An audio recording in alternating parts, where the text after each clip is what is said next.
like this, but you've been called to the front line. Yeah, find somebody else and just say, hey, Eliab won't like this, but you've been called to the front line. Clap your hands and give him glory today. You've been called to the front line. You have been called to the front line. Yeah, my assignment tonight is to move you from where you are to where God has called you to be. And that is simply a place called the front line. Somebody shout the front line. The front line now, understand that the front line is a place now that is not intended for you to look good. So tonight, somebody shout tonight. Tonight, if your aim is for you to look good, then tonight is not for you. But you must understand now that tonight I am talking about strategic warfare. Somebody shout strategic warfare. Yeah, strategic warfare. You must understand now that the front line now are for those who are really committed and called to say, yes, Lord. I ain't gonna tell you that my iPad just went out, but somebody shall preach, Holy Ghost preach.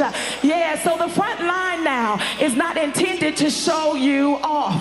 The front line now is simply calling for those who have committed to be in war with the devil. Understand now that there is a difference between being in the front and on the front line.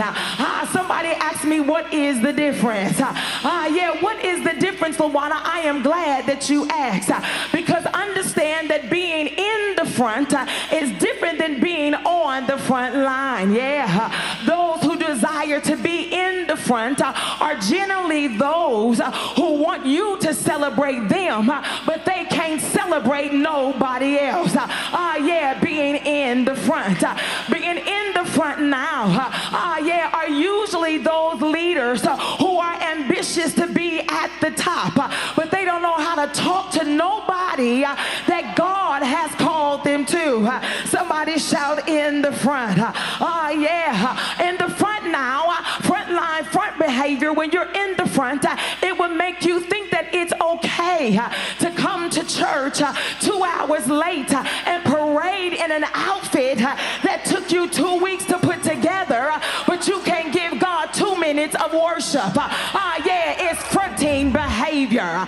Fronting behavior now will make you think that it is okay for you to cross the aisle and not speak to him, not speak to her, and then act like you are sitting down with your deep prune face and act like you are talking to our God. God, understand now that the front line is not intended to make you look good. So if your aim now is for people to tell you how wonderful you are and how amazing you look, then tonight is not for you. But tonight now is the end for the individual who understands that it's going to take a deeper commitment to God in order to ascertain the victory that's on the other side. And the only way that we will get there is when we choose to be on the front line. God, instead of in the front. God, the problem now with fronting is that it will never allow you to tap into the authentic warrior and worshiper that God has called you to be. And wow, there are some who choose the front. I just believe that tonight, somebody shout tonight, that tonight I'm in the auditorium filled with people who refuse to be fake and phony. I believe I'm in the auditorium tonight with people who would say, I don't care what I have on, I don't care who made it, I don't care how much it costs. It's one thing that I will do. I will worship God. Where are the people tonight who would say that you can have the titles, you can have positions, you can even try to kill my influence, but it's one thing you cannot do. You cannot remove me from the front line, because it's the front line now that taught me how to fast.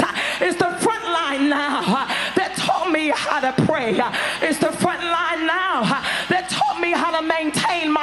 stamina. It's the front line now that taught me how to worship where tears are running down my face. I need to know where other people who said it was the front line that taught me how to take a licking and kept on ticking.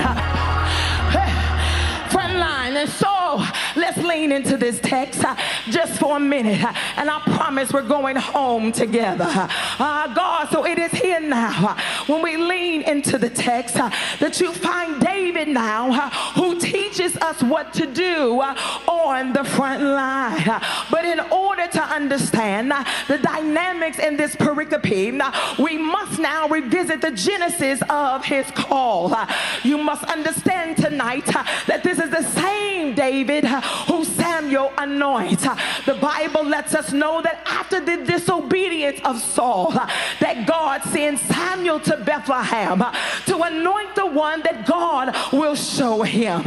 And so it is here in our text that we find Samuel in the house of Jesse.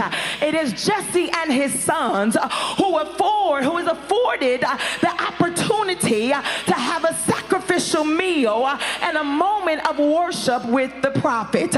But you must understand this tonight, that Samuel is the only one who understands or knows the real agenda of why he is there. So it is here now where he begins to survey the sons of Jesse, the sons that he allows to be in the front, the ones that he allows to parade in front of the bishop, the prophet, the one now that he allows to be in the front. He looks at Eliab, he looks at Abinadab, he looks at Shammah, and the Bible lets us know that Jesse shows off 7 of his boys. God, but none of them have been called. Somebody shout called. None of them have been called to the next assignment. You must understand now that Samuel wanted to anoint the boys. After all, now they presented well, and their names were indicative of their persona. When you look at the word Eliab or Eliab, depending on the transliteration, it simply means God is my father. Truly, he must be saved. When you look at the word Abinadab, it means my father is noble. Truly, he must be the preacher of the family. When you look at Shammah, Shammah now simply means the Lord is there. Now, God, truly, he has to be the worshiper. And so how is it now that in our text that Samuel